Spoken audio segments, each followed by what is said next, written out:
walking out of the ring after the last fight that I had, and my last fight that I had, I believe it was with Jerry Coetzee, the heavyweight champ. I had knocked him out, and after that I started to walk out of the ring, and I was like, now where do we go from here? I felt it was my last fight because, you know, they wasn't giving me nobody to fight no more, or people wasn't looking to fight me and stuff, so I just said, you know what, I'm gonna just take a vacation myself, you know, and when I walked out, I just, you know, walked out. I never officially retired, I just walked away from the game.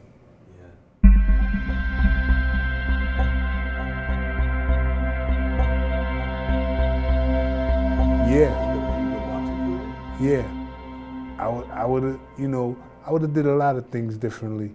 I mean, at the time, I was young, I was coming up in the game, you know, it was a lot of, I assumed there was a lot of, you know, money, but me, when I fought, I made $500,000 here, or $500,000 there, which they said it was a lot, but it was a lot of money. But after taxes and everything, it was comfortable money.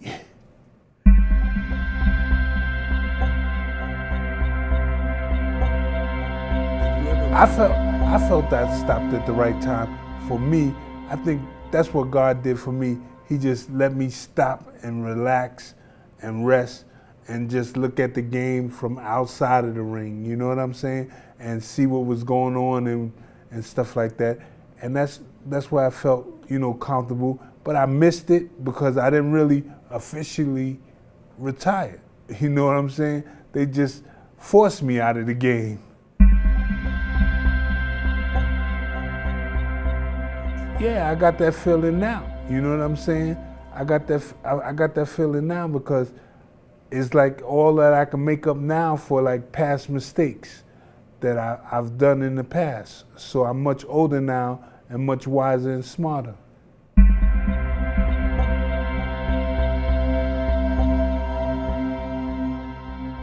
What do I, after my boxing career? You know, today, what do you treasure most in life?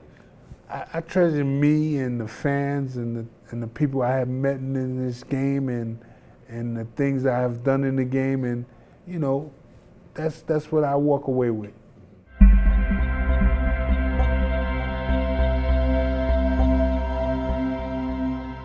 Well, I mean, what the WBC is doing is making a safety net for the fighters to be like recognized, you know, to let everyone know, well, our fighters are not, you know, being injured and we're not checking out our fighters. Our fighters is being safe and well checking out, and you know, their health is great because we get the right doctors and the right people to check them out. And if they can't go past the thing, then we ain't letting them in the ring.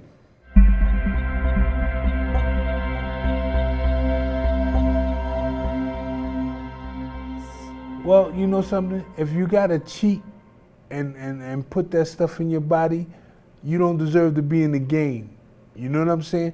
Those that cheat shouldn't be in the game, you know? I mean, those are the ones that's making it bad for the ones that are healthy and right and strong, because soon as something happened to one of them, the first thing people say is, oh, we told him he should have quit, and blah, blah, blah, blah, blah, blah.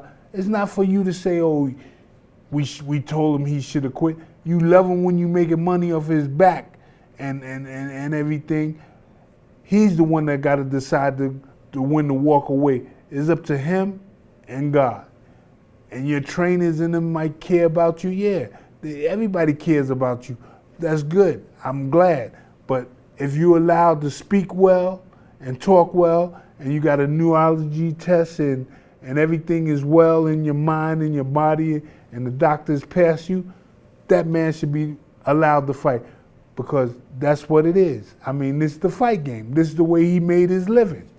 How you gonna tell him to get out of the game when he been fighting from 12 to 50 years old now?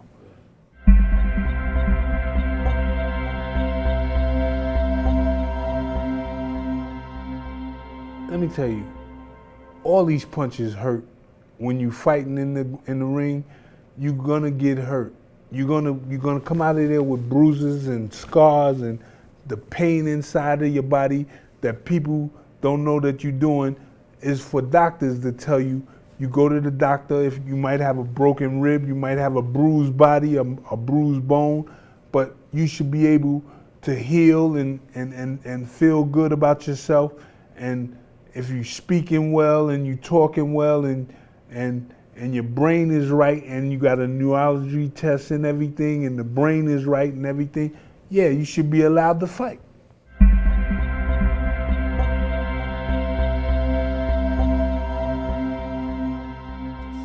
Well, you know something? The headgear is supposed to be safety on your head. When you're in the gym boxing with headgear, some fighters box in the gym without a headgear. That's them. They ruin their mind and punch. The headgear is supposed to absorb most of the punches that you get in the gym. So that familiar thing there should help. You know, it helps. It's supposed to help to protect you getting all these headshots. You know what I'm saying? That's what a headgear is for. Okay, some guys want to be macho and don't fight with a headgear, but then they don't know they just only causing injury and bruises to themselves. So that dummy want to be dumb enough to fight without a headgear in the gym and spar without a headgear. That's him. You know what I'm saying? But he's the one that's gonna have all the neurology problems and everything because he don't got a headgear on. Yeah. So.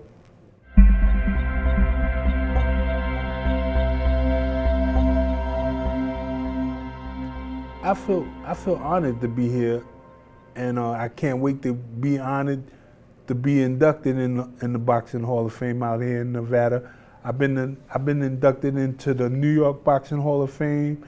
I'm into the Atlantic City Boxing Hall of Fame, and I'm into whatever else Boxing Hall of Fame it is. So, you know, that's great for me. But but it's got to be more done for the fighters to honor them more in the Hall of Fame and all of that stuff.